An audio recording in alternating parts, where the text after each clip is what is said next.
Bueno, amada iglesia, nuevamente buenos días. Les invito a que me acompañen esta mañana a Génesis, capítulo 15.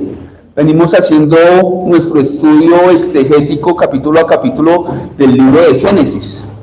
Y hace 8 días quedamos como a la mitad del estudio, viendo la respuesta de un hombre de fe, de un hombre que cree, de un hombre que confía. ¿Cuál fue la respuesta de Abraham a la promesa de Dios? La misma respuesta que Dios espera de usted y de mí. Y antes de iniciar quisiera hacer esta pregunta. ¿Usted cree que existe Dios? Si no cree, alce la mano. No, yo no me voy a sentir mal si alguien hace la mano y dice yo no creo que Dios existe. Qué bueno, chévere que no lo creas. Para que tengamos tiempo para compartir y dialogar. Claro, buenísimo. A mí no me ofendería eso. Porque es que Dios nos llama a traer a la fe al que no cree, al que no confía, al que duda de lo que dice la Escritura. Y con todo el respeto, usted tiene derecho a dudar de todos los hombres, de todos los seres humanos, del pastor, del cura, del vecino, de su papá, de su mamá, de sus hermanos, de sus hijos, de su esposa, de su esposo. Usted tiene derecho a dudar a todo el mundo.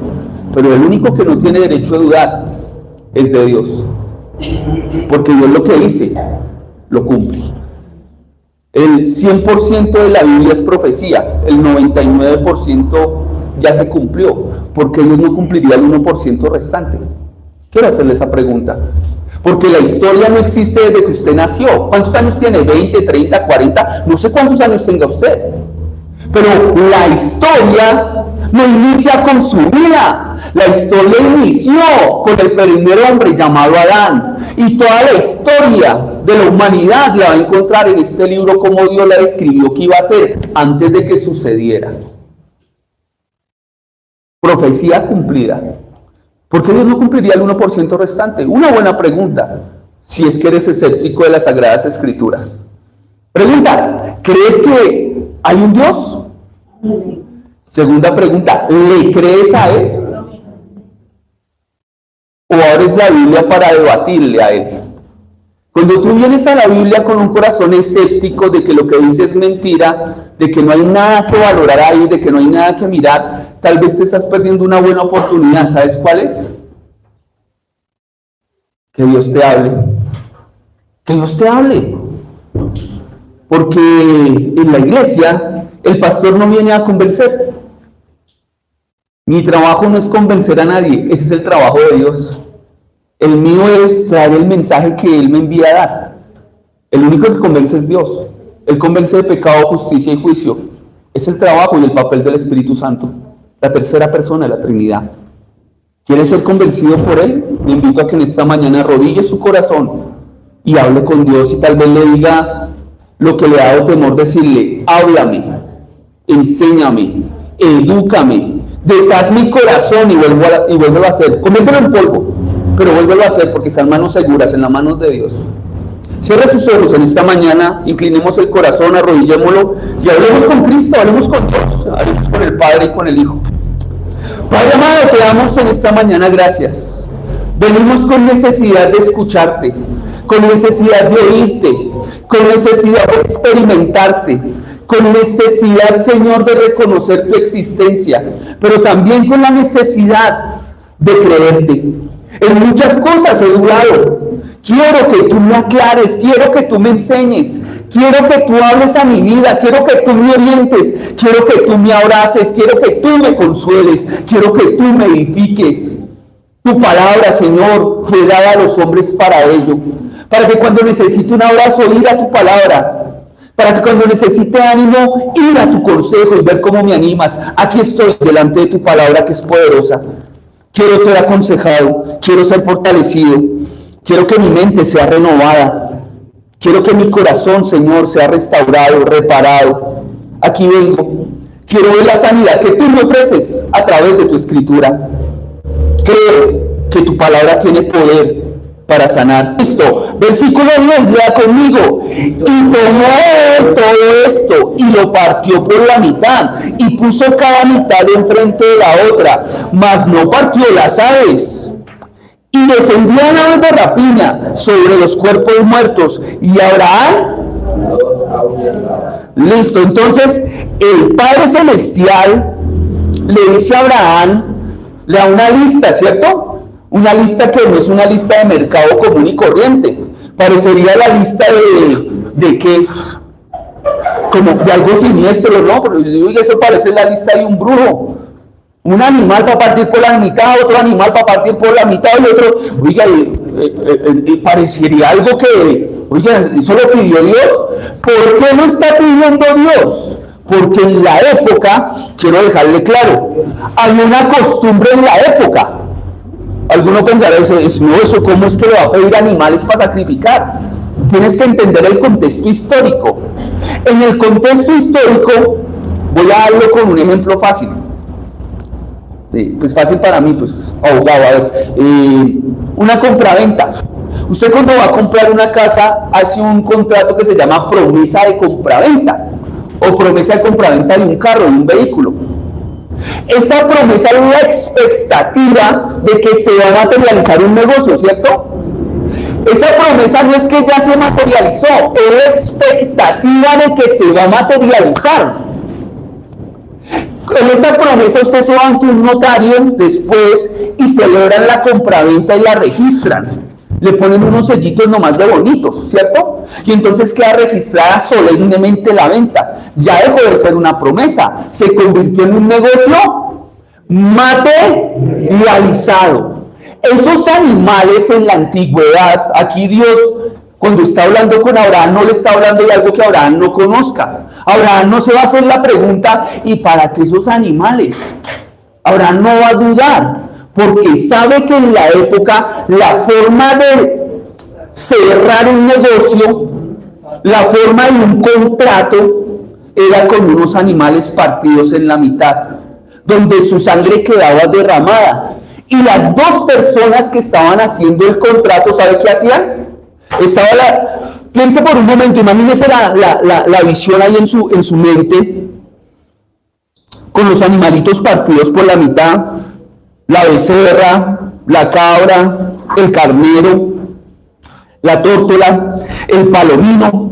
Esos no se partían los dos últimos, pero están ahí el resto de los tres animales partidos en la mitad. Esos animales están haciendo un camino. Ese camino está lleno de ¿qué? Y entonces los dos que están haciendo la promesa de compraventa, de que están haciendo el negocio, de que lo están cerrando, de que se va a dar el negocio, empiezan a caminar por encima de la sangre. ¿Y por qué están caminando por encima de la sangre? Porque el negocio era tan serio, tan serio, tan serio, que si alguno de los dos incumplía, eso tipificaba que iba a caminar por encima de la sangre del que incumpliese. ¿Me está entendiendo? Eso representaba que el que no cumpliese el contrato tenía que pagar con su vida, con su sangre. Porque la sangre, ¿qué tipifica? La vida. La vida. Así se cerraban los negocios en la antigüedad, queridos hermanos. ¿Ha escuchado el dicho que los abuelos eran más serios y que tenían más palabra que cualquiera? Miren, tenían más palabra que cualquiera. Con mi vida cumplo mi palabra. A eso se estaban refiriendo. Entonces, cuando Dios le pide la lista, no es una lista de un hechizo ni de una brujería, sino es una lista de algo que se hacía en el contexto histórico. Abraham no está tomado por sorpresa de ¿por qué Dios me está pidiendo esto? Esto es nuevo para mí. No, eso no es nuevo para Abraham. Esa era la notaría del tiempo. La notaría o la registraduría donde cerraban el negocio, donde autenticaban un negocio jurídico. ¿Vamos bien, iglesia? ¿Sí lo entendió? Sí. Amén. Bueno, listo. Entonces lo entendimos todos, podemos proseguir. Le dijo, tráeme una. ¿Qué le pidió? Una becerra. ¿Qué más le pide? ¿Qué animal le está pidiendo Dios?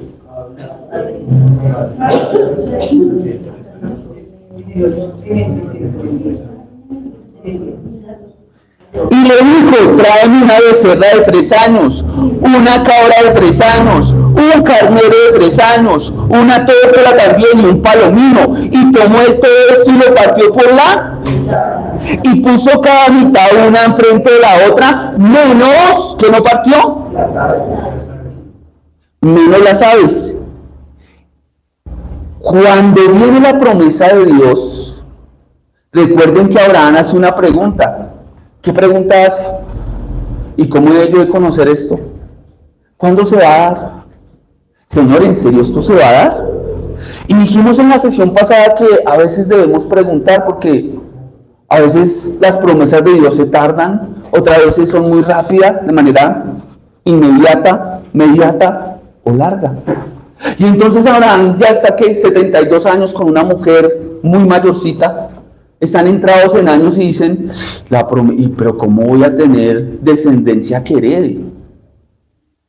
Para heredar solo tengo al Damasceno, a Eliezer, el jefe de los siervos de mi casa. ¿Cómo voy a reconocer que esto va a pasar? No está en una actitud de incredulidad, está en una actitud de, quiero entender mejor, Señor. Tú dices que esto va a pasar, pero en mi cabeza pequeña de caracol, eso que tú me estás diciendo que va a pasar, para mi mente humana es imposible. ¿O es posible que un viejito de 80 con una viejita de 80 tengan hijos? A ver, ¿me pueden contar un caso de esos? Que una matriz que no sirve ya para nada, con todo el respeto del mundo, mujeres, no lo estoy diciendo peyorativamente, pero una matriz de 80 años, ¿para qué sirve?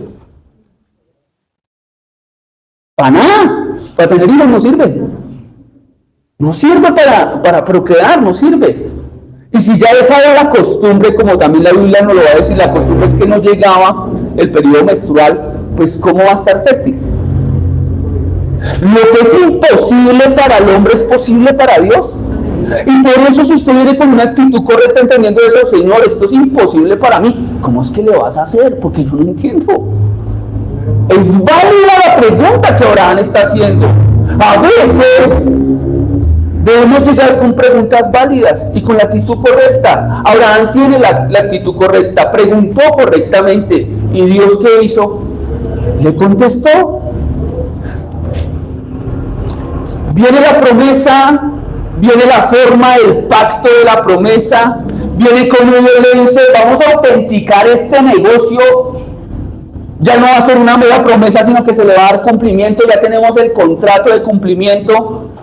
Y entonces Abraham está ahora ahuyentando aves del cielo. Pues lógicamente si hay cadáveres, ¿qué vienen?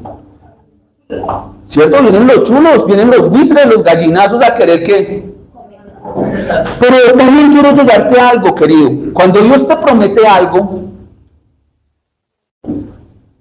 de ahí, del momento de la promesa, a que se materialice, van a haber chulos y van a haber buitres que quieran quitar la parte del contrato porque no les conviene.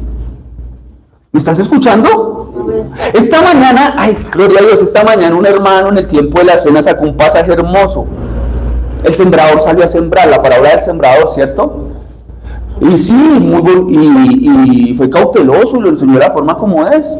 Los tipos de corazón que hay, qué tipo de corazón tienes. Pero hay algo que es sumamente llamativo ahí. Una parte de la semilla cayó en el camino y vinieron las aves y ¿qué pasó? Y el Señor Jesucristo en el siguiente capítulo me explica quiénes son esas aves, a quién se refiere. Eso solo puede ver allá en Mateo capítulo 13. No voy a entrar en el capítulo porque quiero avanzar. ¿A quién se refiere Dios que son esas aves que vienen a quitar la semilla? ¿A quién? ¿A quiénes?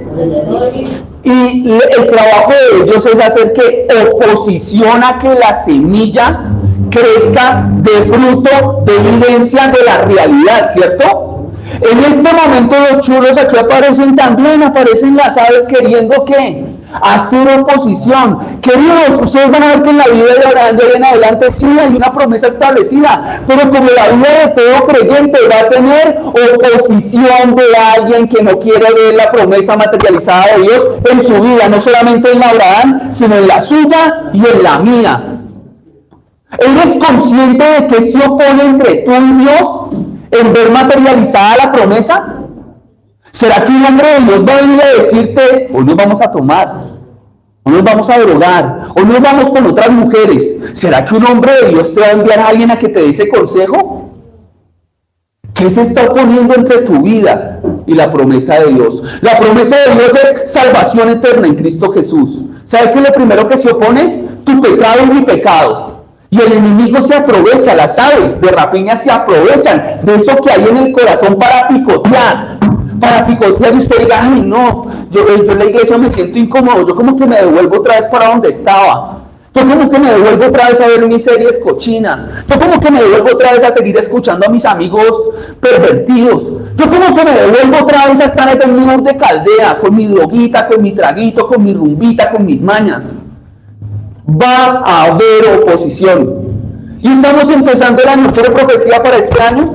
Le voy a dar profecía bíblica. Va a tener oposición en su vida espiritual. Si usted decide consagrarse este año a Dios, va a tener oposición, va a tener problemas con sus hijos, con el pecado de ellos, va a tener problemas con su pecado, va a tener problemas con su esposa, con su esposo y con su familia, porque va a tener, dígalo, ¿no le encanta que Dios se lo anuncie? Qué bueno, porque decían en el ejército, el soldado avisado. Y después le decían, pero muere soldado, porque es que el soldado es bruto, le gusta ser terco. Si así le decían a uno, soldado invertido, no muere en guerra, pero muere soldado, porque el soldado es bruto y no le gusta luchar. Y entonces queda uno, ¿vamos a actuar como gente inteligente, sabia, o como ignorantes de que nos están diciendo qué va a pasar? ¿Qué va a acontecer este año? Bendición de Dios, sí, es bendición de Dios. Me va a acompañar todo el año, su presencia irá conmigo, me dará aliento como lo vimos en el sermón de Año Nuevo. Pero quiero dejarle claro algo también, tendrás oposición. La pregunta es, ¿cómo vas a responder a la oposición? ¿Cómo vas a responder? ¿Cómo vas a responder al insulto, a la calumnia, al pecado de tus hijos, a tu pecado personal, al pecado de tu cónyuge? ¿Cómo vas a responder? Miren lo que está haciendo acá Abraham. Se puso a debatir con las aves. Ave de mala vida, ven y me cuentas qué es lo que quieres. Uno no se pone a debatir con los demonios, ni con los chismosos, ni con los murmuradores. Esos no son para debatir, no es que lo meten en mal líos. Se puso a escucharle el consejo a las aves de rapiña para que le robaran la bendición. ¿Se distrajo con ellas y se concentró en ellas? ¿O se concentró en el pacto? Fuera de aquí, aves, que tú estés concentrado en el pacto. Las espantaba, hermano. Las espantaba. ¿Qué hace usted cuando viene la opresión? ¿Qué hace usted cuando viene la oposición? Eso no es para debatir ni concentrar. Mire, si la oposición viene y es una palabra mala en contra de mí, yo me concentro en esa mala palabra, ya caí. Porque no me voy a concentrar en el que hablen mal de mí, me concentro en el que habla bien de mí. Y en hacer lo que Él me llamó a hacer, me concentro en el pacto para el cual me llamó. Abraham está concentrado en el negocio que tiene con Dios, no con las distracciones. ¿En qué está concentrada tu vida? Porque sí, somos seres humanos de carne y hueso. Y vienen oposiciones que nos duelen, ¿o no? ¿A quién le gusta que hablen mal de uno? A nadie. A nadie. Y en ocasiones nos duele. Pero en ocasiones, y muchas de las ocasiones, no respondemos de la mejor manera a la oposición. Y la manera en la que Abraham está respondiendo a la oposición, ¿cuál es? Firme y con la mirada puesta en la promesa que hicieron. Firme en la mirada puesta. Miren que le tengo un chisme. Váyase, espante esa ave. Mire que le tengo el chisme en el ano. Chao. Acá no me venga a hablar. Ucha. ¿Cómo actúas? ¿Cómo actúas? ¿Y cómo vas a actuar durante este año? Porque si este año va a ser el año de la consagración, también va a ser el año de la prueba. Y si es el año de la consagración, tienes en tu corazón el deseo de consagrarte, va a haber oposición. Va a haber oposición, va a haber sueño, va a haber pereza. Van a haber negocios para que te ganes el domingo los 10 millones y no vengas a la iglesia. Va a haber oposición para que te disipules y hagas tu curso de vida y anhelas bautizarte, y claro, todos lo anhelamos también, pero va a haber oposición para que se disipule, va a haber oposición para que se forme. ¿En qué se va a concentrar? En la oposición, y le va a dar gusto a la oposición, amargándose, enojándose, entristeciéndose, frustrándose, o más bien se va a concentrar en la promesa de Dios. Mire que esto que está aplicando aquí Abraham, cuando yo estaba mirando este capítulo, no pude sacar de mi cabeza el tiempo que estuvimos estudiando la primera carta de Pedro. ¿Recuerdas que vimos en la primera carta de Pedro? La actitud del creyente en medio de la prueba. La actitud del creyente en medio de la angustia, de la prueba, de la oposición. Tengo problemas, hay oposición, y Pedro dice, concéntrese en su santidad. Tengo problemas, tengo pruebas, hay angustia, hay prueba y dolor. Concéntrese en el reino de los cielos. Pero están hablando mal de mí, nos están matando. Concéntrese en su santidad y en su testimonio. Tremendo, ¿no? Abraham está concentrado en el pacto, en la promesa del pacto. ¿En qué está concentrada tu vida en esta mañana? En este momento Abraham no tiene tiempo para las aves. Las espanta. Muchas veces no las espantamos, nos ponemos a darle comida. ¿En serio? Nos ponemos a darle comida. Y se sienta ahí el ave del chisme y nos ponemos a hablar con ella. Sí, ¿qué más? Ay, y cuéntame, ¿cómo un ratito? Sígame contando el chisme. Ay, no, buenísimo, buenísimo. No, yo no estoy diciendo nada, pero estoy acá feliz escuchándolo. Yo no hablo mal de nadie, pero me encanta escuchar que hablen mal de las personas. Cuénteme más, cuéntame más. Ay, sí, ay, no, tremendo. Y cuando una de esas viene de esa forma, hay que decirle, ¿te consta? ¿Te consta? ¿Es verdad lo que te están diciendo? ¿Tienes pruebas?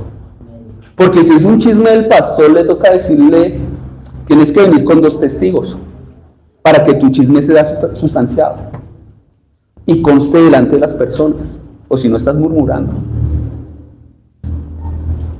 Ahí está, ¿cierto? ¿Cómo estás? ¿Sí sabes espantar pájaros? El Señor nos enseña. El Señor nos enseña a espantar pájaros. Continuemos allí en Génesis y miremos que la actitud de Abraham, que es la que Dios quiere que usted y yo tengamos, es la de espantar la oposición. Pero me dice, sométase bajo la poderosa mano de Dios, ¿cierto? Resistid al diablo y huirá de vosotros. Huirá. Y Abraham está resistiendo y el enemigo tendrá que huir en algún momento. A veces no resistimos al enemigo, nos entregamos. Nos ofendieron y nos entregamos, terminamos ofendiendo. Nos golpearon y terminamos golpeando, nos entregamos a la ofensa, no a resistir la ofensa. Y es que es muy fácil para nuestra carne responder. ¿Qué es lo difícil para nuestra carne? No responder. Y muchas veces la debilidad nuestra debe manifestar es nuestra mayor necesidad. Necesito ser fuerte en esta área. ¿Por qué? Porque contesto muy rápido. ¿Por qué? Porque me insultan y contesto rápidamente, me pongo los guantes. Muy fácil. Satanás anda como un león rugiente buscando a quien devorar. Y la primera carta de Pedro me da a entender que él devora al que está debilitado. Al que está debilitado. Uno diría, en Génesis no encontraríamos principios o conductas que nos lleven a resaltar la vida cristiana. Y podemos darnos cuenta que no es así. La actitud de Abraham es la actitud que debería tener el cristiano en medio de cuando Dios le promete algo. Dios promete salvarte. Dios promete darte vida eterna. Y van a haber aves que te quieren sacar del camino de Dios. El camino de Dios es angosto. El camino que lleva a la perdición es muy ancho. Por eso del camino ancho no es fácil salirse. Del camino angosto sí. Del camino de la santidad y la consagración es muy fácil salirse. Es dar medio pasito y quedas afuera. Es desviar un poquito la mirada de Cristo. Te ofrece como promesa la salvación y vendrán aves alrededor buscando que tú no creas, que tú no confíes en lo que Él ha dicho. Y tal vez una de las aves que más tienes ahí aruñando la promesa, el pacto, queriendo quitar el negocio del medio es el ave de la incredulidad, el ave del escepticismo, el ave de yo sé más que cualquiera que está aquí. El ave de creer sabérselas todas. Pero con Dios nos damos cuenta que no sabemos nada y que realmente el único que sabe todas las cosas es Él. Y que lo poquito que sé con claridad es porque Él me lo ha enseñado con claridad. Querido, si Dios te ofrece la salvación, ¿no estás dispuesto a espantar las aves que quieren quitarte esa promesa materializada de un cielo, de una vida nueva, de una vida eterna? ¿O quieres continuar viviendo tu vida con el cansancio del rencor, de la amargura, de la tristeza? Hay gente que es esclava de una cosita así de chiquita, de un cigarrillo, que algo tan pequeño te pueda llevar por donde se le da la gana. Hay gente que es esclava de un tarrito así de largo. Y yo soy más grande que una lata de cerveza, ¿usted no? Que algo tan pequeño lo domine y lo lleve por donde quiera. Así actúa el pecado. Porque hasta que no viene el Hijo de Dios y declara la libertad en eso, no serás jamás libre. Juan capítulo 7, si quieres entender un poco más esa libertad. Si necesitas experimentarla, está ahí, disponible para ti.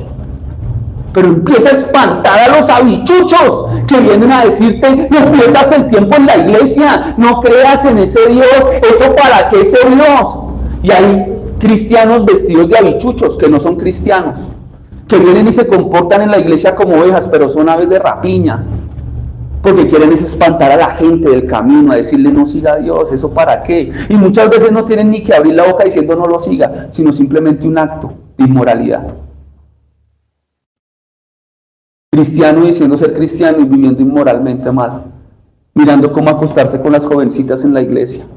¿Qué hace eso en la vida de los otros creyentes?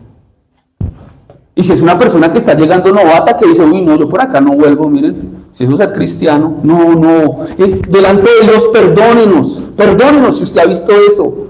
Eso no es mi Cristo, eso no es el Cristo que nos redime. Te pedimos perdón por aquellas personas que te han lastimado y te han dañado y te han mostrado el cristianismo que no es. Te pido perdón si en algún momento en mi vida te hice dudar de que Dios es real. Te pido perdón, hermano. Pero ese no es el cristianismo. Abraham está ahí, dispuesto ¿a qué? A espantar cualquier ave de rapiña que se entrometa entre Dios y su promesa. ¿Estás dispuesto a lo mismo? ¿No te parece un buen inicio de año con este capítulo? ¿Hay cosas que tengas que espantar? ¿Hay cosas que tengas que espantar, iglesia? ¿Amistades? ¿Mañas? Amén, hermano, gloria a Dios. Un valiente que dijo que tiene algo que espantar. ¿Amistades? ¿Pasatiempos? ¿Será que habrán pasatiempos que tienes que decirle chao porque usted me está robando la bendición que Dios tiene para mí?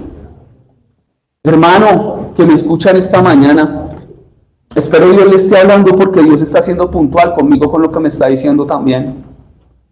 Pero hay que espantar lo que nos sirve. Porque las aves de rapiña se alimentan ¿de qué? ¿De lo bueno o de lo muerto? De lo muerto, de lo putrefacto. Satanás se alimenta de lo malo y de lo putrefacto que hay en usted y que hay en mí. Dejemos de darle comida a ese ser. No lo engordemos más. No lo engordemos.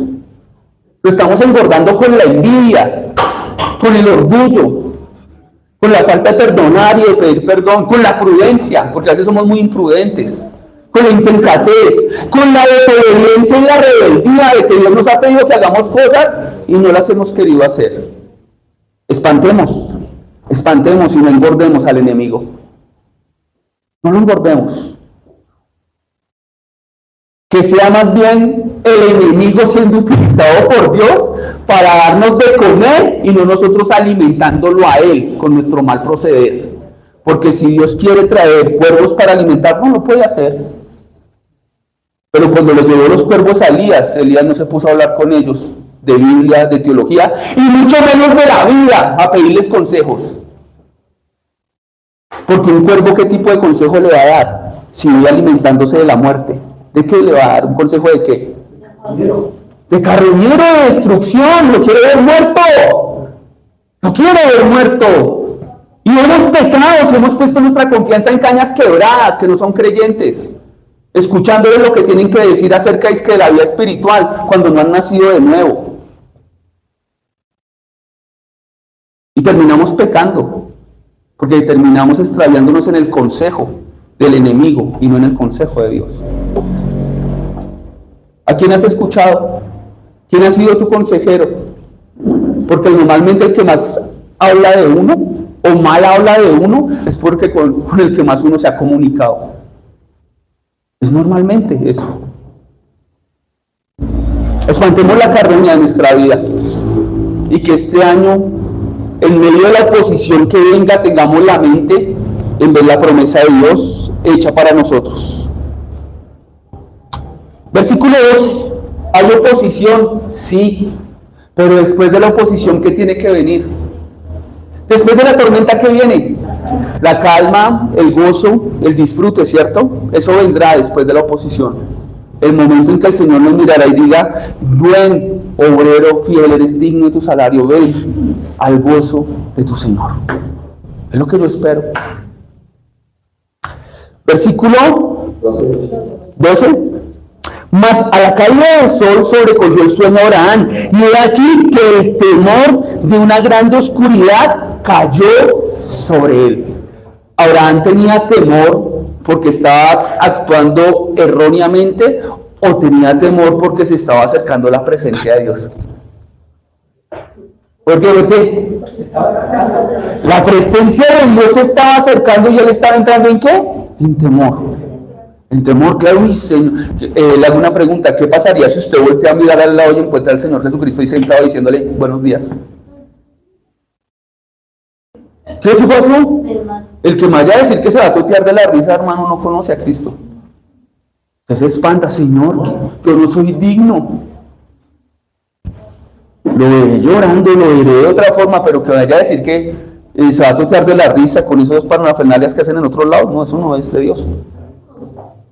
Mas a la caída del sol sobrecogió el sueño a Abraham y le cogió un gran temor de gran oscuridad que cayó sobre él. Entonces Jehová dijo a Abraham: ten por cierto que tu descendencia, ten por cierto, ya confirmé el pacto contigo con estas aves y lo voy a reconfirmar ahorita caminando sobre su sangre. Ten por cierto que tu descendencia morará en tierra y será esclava allí y será oprimida 400 años.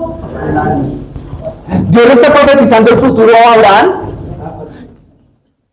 ¿Le está profetizando o no le está profetizando?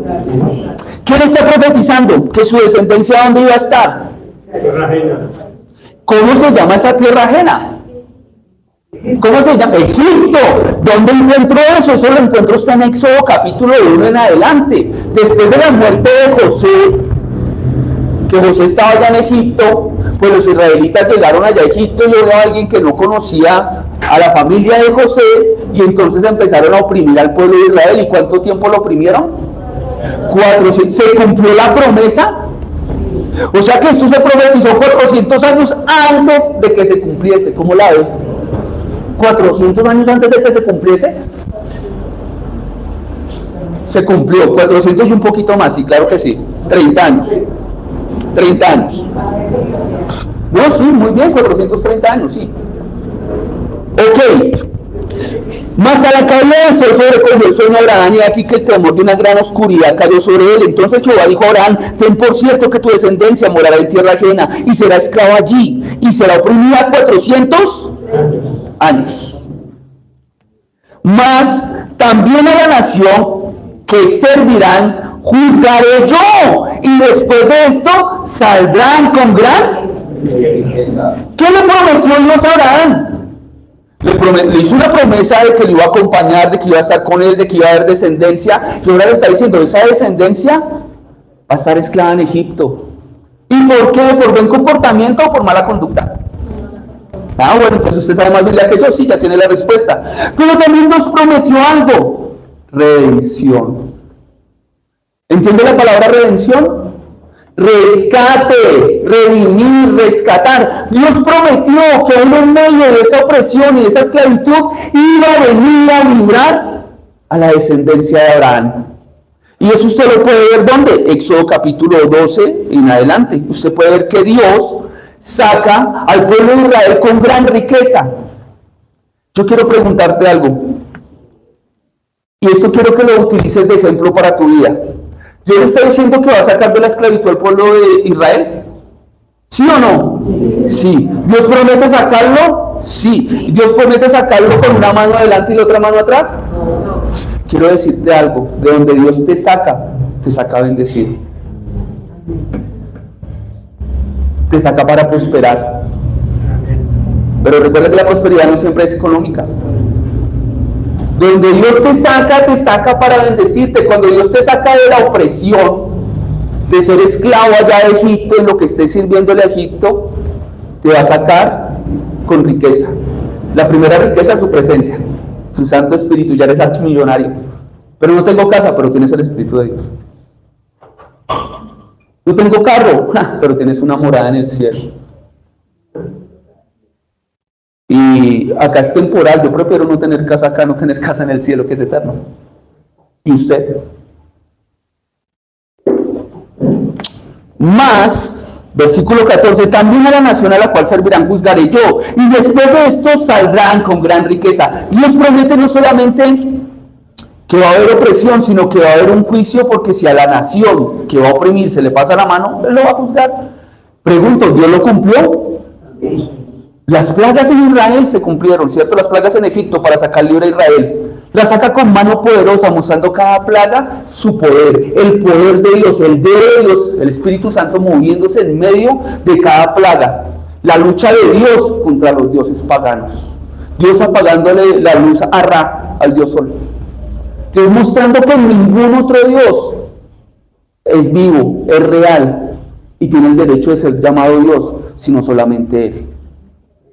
Ninguno de los dioses de Egipto pudo vencer a nuestro Dios. Y si ninguno de los dioses de Egipto puede vencer a nuestro Dios, ¿intentas seguirlo venciendo tú?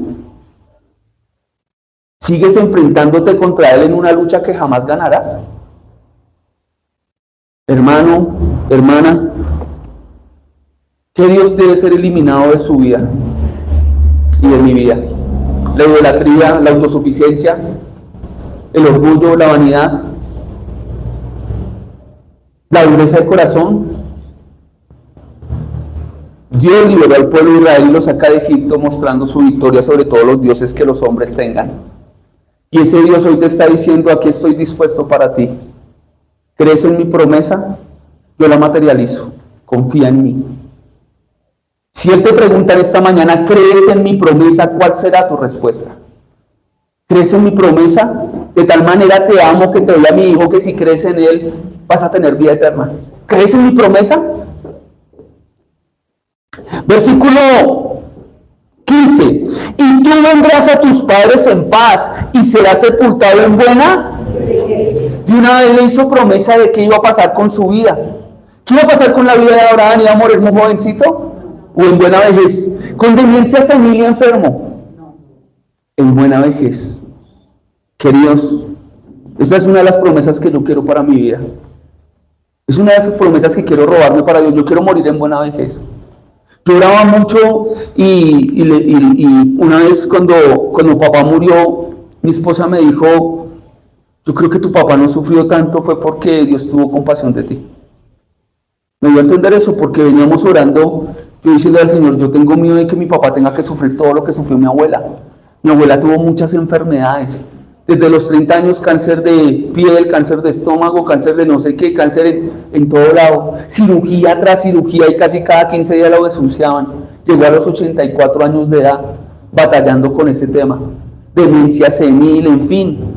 Y a mí me daba miedo decir: uy, Señor, yo no quiero que mi padre en algún momento llegue así, a tenerlo yo en una silla de ruedas, corriendo para acá, para allá, bañándolo. Señor, Padre, ten misericordia.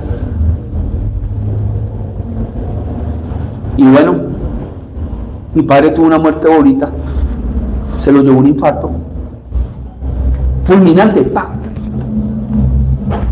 Y en eso, querido, yo quiero hacerle una pregunta. ¿No es motivo de agradecerle a Dios?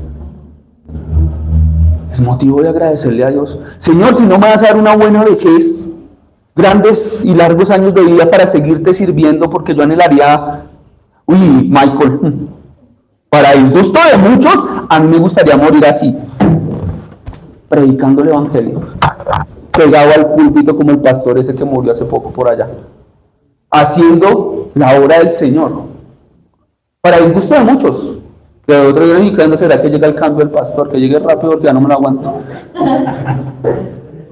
Mi esposa ya, amén, amén, no mentira. Acá Santiago está diciendo, si supiera que ya estoy entrenando para el reemplazo, que sí que lo saco de ahí. Gloria a Dios que están estudiando para el reemplazo, eso está muy bien. Gracias, si estás orando por lo mismo, bienvenido. Necesitamos reemplazos también. Queridos, ¿cómo quieres morir? Abraham quería una buena vejez, Dios se lo está prometiendo, vas a tener buena vejez. La Biblia hace promesas. Si tú no honras a tu papá y a tu mamá, no esperes que tengas una buena vejez, porque es el único mandamiento con promesa. Y lo que Dios promete hacer, quiero decirle algo, ¿sabe qué hace? Bueno, si usted ya sabe, entonces haga lo que debe hacer. Honre a sus padres. Y tú honras a tus padres en paz y serás sepultado en buena vejez. Y en la cuarta generación volverán acá. ¿Quiénes volverían acá? Dios le está diciendo volverán acá. ¿Acá a dónde? ¿A dónde estaban parados? En la tierra prometida. En la tierra prometida, en Canaán. Volverán acá. ¿Por qué? Porque van a ser esclavos. Van a volver. La van a disfrutar. ¿Dios cumplió eso? Ellos disfrutaron de la tierra de Canaán. Sí, en el tiempo de los reyes, usted va a ver que va a haber un tiempo en que el Reino Unido estuvo ¿dónde? En la región de Canaán. Eso lo vamos a ver más adelante, ¿cierto? Desde acá Dios ya lo está prometiendo para que vea que la historia Dios la conoce mejor que usted y que yo, y que la historia, como se lo dije cuando empecé el sermón, no inició cuando usted nació. La historia ya estaba en la mente de Dios antes de que existiera el primer ser humano, y no porque la humanidad responda a un programa que Dios tiene predeterminado, no. Solo que Dios sabe si usted va a decidir o no va a decidir y qué va a decidir y el resultado de su decisión. Porque el Dios de la Biblia, como el fútbol, es el Dios que cobra el tiro de esquina, lo cabecea y lo tapa y pita al final del partido. Ese es el Dios de la Biblia, que tiene control de todo el juego. No se le pasa nada. Él sabe si vas a creer, Él sabe si vas a confiar, Él sabe si vas a depender de Él, Él sabe si le vas a entregar el corazón hoy, o si vas a iniciar el año como lo has venido viviendo el resto, con un Dios fuera de tu casa, poniendo en duda las promesas y dejando que las aves se lleven lo que Él ha querido sembrar en tu corazón. Toma la decisión, no la puedo tomar por ti, pero delante de mi Señor, si la pudiera tomar por ti, la tomaría, hermano, la tomaría, no hay mejor decisión, la tomaría. Delante del Señor, quisiera darte mi corazón para que sintieras lo que es tomar esa decisión, pero no lo puedo hacer. No lo puedo hacer, es una decisión individual. Así como consagrarse también es una decisión individual. Y tú vendrás a tus padres en paz, serás sepultado en buena vejez, y en la cuarta generación volverán acá porque aún no ha llegado a su colmo la maldad del amorreo. ¿Y qué? Hasta aquí. Cuando uno habla de la maldad del amorreo, ¿qué está diciendo? Que esta gente no va a ser traída aquí a ver la promesa materializada hasta que otros, con los que no está haciendo la promesa, tengan la oportunidad también de arrepentirse. Querido, ¿no les llama la atención la misericordia de nuestro Dios? Que el tiempo que va a estar Israel también por allá 430 años en crisis, también ese tiempo Dios estaba dándole la oportunidad a otros que no conocían, que estaban en la mano de otros dioses, a que se arrepintieran. No ha subido al colmo, al punto de tope, la maldad de ellos, para verlos a ustedes aquí. Queridos, ¿cuándo la iglesia va a ser redimida? Cuando esté hasta el colmo de la maldad, la humanidad, la iglesia va a ser quitada. Y Dios va a permitir ahora sí, que si el que contiene, el que detiene el mal, la maldad, el ministerio de la maldad del Espíritu Santo que hace como la arena en el mar, hasta ahí llega. El Espíritu Santo es el que se opone ahorita a la maldad. ¿La iglesia debería oponerse a la maldad? Debemos ser responsables por quién votamos y no estoy haciendo campaña. Claro. Es increíble que un cristiano me esté diciendo, no, yo no voy a votar, ¿para qué voto si todos son iguales? Porque su voto puede ser el que cuenta o el que suma para que no nos sigan gobernando los gobernantes que quieren pisotear los principios de Dios. ¿Sería lógico que yo como cristiano esté votando por alguien que aprueba el aborto? 7 cosas aborrece Jehová aún a su alma. Déjeme saltarme el pedacito. Las manos derramadoras de sangre inocente. Hombre no es inocente, tiene culpa de lo que hizo el papá y la ama, de no haberse cuidado. Como si saliera más económico un aborto que un preservativo. A ver, hermanos, somos cristianos. Somos cristianos y votando por gente que no solamente aprueba el aborto, sino quiere instaurar como leyes. Vamos a darle plata y subsidio a la hechicería, a la brujería, a la santa, porque es que eso es conocimiento ancestral. ¿Y por qué no apoyan el cristianismo que cuando llega a la vida de una persona lo saca de la droga y lo convierte en una persona de bien? ¿Por qué no aprobamos leyes que aporten y contribuyan a la sana moral, pero a la inmoral sí? Querido, ¿por quién vas a votar? Después del culto, si me quiere preguntar por quién voy a votar, le digo, pero no lo voy a hacer desde el púlpito. Sí, ¿y por qué? Y se lo diré por qué. Pero el púlpito no es para hablar de políticos. De política sí, de políticos no. Porque la Biblia en sabiduría, en Proverbios, en Eclesiastés y en el libro de Reyes, y en el libro de Daniel, nos tocaría quitar esos libros para decir que la Biblia nunca habló de política. Qué pena con usted. Yo decía que el cristiano que no pensaba en el gobierno es un cristiano estúpido. Sí, escucho. Pues llegar a ser consejero de una reina creo que tenía que saber de política. ¿O no? Y de economía. ¿Y todos esos temas dónde están? Ay, gloria a Dios, amado cristiano. Ahí están. Se estaba esperando y la misericordia de Dios esperaba que esta gente se convirtiera. Vamos a ir del 17 en adelante para cerrar porque ya me están mirando que no me pase el tiempo.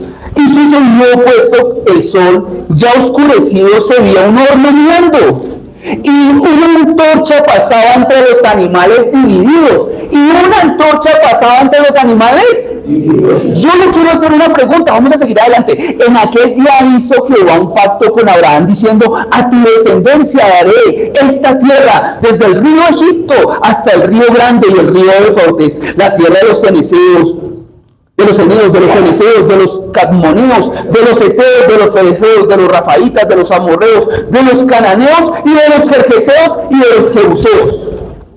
Y todos esos nombres que parecen un trabalenguas, quiere entenderlo un poco más. Recuerde que hay un video donde estamos hablando de cómo se distribuyó el mundo, y estas tribus pertenecen a los hijos ¿de quién? De Can, ¿cierto? De Canaán, exacto, de Can, de la simiente que estaba torcida. O sea, estos pueblos eran enemigos de Israel. Eran enemigos del Dios verdadero, tenían mañas, les gustaban las fiestas swinger, no eran nuevas, prostitución sagrada, tenían una mano de mañas. Queridos, esos pueblos al final nombrados, yo quiero recordarle algo. Me dice que estaban los cuerpos divididos. ¿Y qué se ve caminando en medio de los cuerpos divididos? ¿Una qué? ¿Quién es? ¿Quién? El mismo Señor Jesucristo, querido, Dios mismo, caminando en medio del pacto. Ahora yo le pregunto, de acuerdo a lo que estudiamos ahorita, que hicimos introducción al derecho de los contratos mercantiles y comerciales de las naciones antiguas, ¿no tenían que pasar luego los dos firmando el pacto? Sí. ¿Y quién está pasando? ¿Pasó Dios de la mano de Abraham o pasó solo Dios? Analice eso. Abraham no caminó por medio de los animales llenos de sangre. ¿Sabe por qué? Porque Abraham, al igual que usted y al igual que yo, está inhabilitado, imposibilitado de cumplir el pacto que solo puede cumplir Dios. La sangre de Cristo es suficiente para salvar. No es lo suficiente, querido. No hay bautizo, primera comunión y confirmación que le sirva para entrar al cielo. Es creer en el sacrificio de Jesús. No le pongas más obras a lo que ya obró Cristo, porque ninguna obra puede superar a mi Dios hecho hombre, muriendo en la cruz a mi favor. Ninguna obra lo puede superar. Deja de pensar así. Es Cristo mismo pasando en medio de los animales ensangrentados, diciéndole a Abraham: esto es un pacto unilateral que se cumplirá por la expresión de mi voluntad, y mi voluntad se va a cumplir. Te dije y te prometí, Abraham, que te daré este terreno a ti, a tu descendencia, y lo voy a cumplir. No le está diciendo a Abraham: tienes que cumplir una parte del contrato para que eso se dé. ¿Me está entendiendo? No le digo a Abraham: tienes que cumplir una cláusula para que se cumpla. Este contrato es unilateral. Es un contrato incondicional. De eso ya habíamos hablado, de los pactos condicionales y no condicionales. Este pacto es incondicional. Querido, Dios quiere hacer un pacto incondicional contigo. Con algunos de nosotros ya lo ha hecho. Te dice: en la sangre del Cordero Redentor hay vida eterna. Cree en el Hijo y serás salvo. Ese es mi pacto para contigo: salvación, perdón de pecados, vida eterna, un lugar en el cielo, si crees con todo tu corazón. Si crees, serás salvo, porque el que no cree, dice Juan, ya es condenado. Después de la muerte no puede ser salvo. El día es hoy y ahora. Propaganda, dice Jiménez, 35 años. Ay, hermano, y cuando tenga 35 lo voy a servir a Dios. Yo no sé si está en el cielo o está en el infierno, porque yo no soy Dios. La Biblia dice que por el fruto los conoceremos. Su fruto no da mucha evidencia de ser cristiano. Tal vez lo haya sido. De pronto te va a ser un cristiano de esos que se alejaron y pensaron que podían tomarle el pelo a Dios. Y de pronto Dios, como obra en su palabra, dice que cuando nosotros no queremos actuar de la manera correcta que hace, nos adelanta el viaje. Venga para acá, que usted está haciendo el oso allá como cristiano. No me cree, lea la cena del Señor. Primero a los Corintios capítulo 11. Venga, no, usted está haciendo el oso allá, me está haciendo quedar mal, venga para acá. Deje de cantarle al diablo. Deje de vivir como está viviendo. Y el tipo dice: cuando tenga 35, decía, ¿cierto? ¿Tú qué estás esperando? Voy a esperar que tenga 21, tengo 20 cuando tenga, y si no llegas a los 21, porque el dueño de la vida es Dios. ¿Te vas a poner a jugar con Dios poniéndole cuándo es que quieres? No, con Dios no puedes jugar, no puedes condicionar el pacto, no lo condiciones. Él dijo: cree, y el momento es hoy y ahora. Deja de postergar el asunto, porque entre más lo postergues, no tendrás la seguridad si mañana amaneces vivo. Padre amado, te damos gracias en esta mañana. Gracias por recordarnos lo que es un pacto incondicional. Yo en esta mañana, Señor, tal vez me he reconocido tu pacto. Habla con Dios, Señor. Reconozco que en tu sangre hay perdón de pecados y vida eterna. Los jóvenes se mueren, los niños se mueren, los adultos también mueren. Señor, yo no quiero experimentar la muerte sin haber firmado mi pacto contigo. Creo en el pacto que hiciste en la cruz, de que el que se acerca a esa cruz tiene perdón de pecados y vida eterna. Yo quiero estar introducido en ese pacto y quiero ver la realidad de ser una nueva criatura por estar en ese pacto. Quiero ver la evidencia de que he firmado un pacto contigo, con una vida que da fruto y fruto que permanece. Si ya firmaste el pacto con el Señor, ahora te invito a que: Señor, aquí estoy, hace mucho tiempo miré tu pacto y creí en él. Quiero dar más evidencia de que el pacto lo he creído. Quiero ver tu bendición. Perdóname, porque me he espantado muchas veces los animales, esas aves carroñeras que quieren alejarme de tu promesa, esas que hacen estorbo lo que tú me prometes, lo que pactas y quieres hacer de mí. Perdóname. Muchas veces he escuchado a los animales carroñeros. Ayúdame, Señor, a no volverme a concentrar en la oposición y concentrarme en la realidad de tu promesa, que es una bendición certera. Perdóname, Señor. Aquí estoy delante de ti. Gracias por hablar a mi vida. En el nombre de Jesús. Amén. Dios habló a su vida, espero que así haya sido. Le damos gracias a los hermanos que nos estuvieron acompañando hoy en el en vivo y que puedan hacer uso y disfrute de la grabación y también compartirla con otros. Que Dios les bendiga.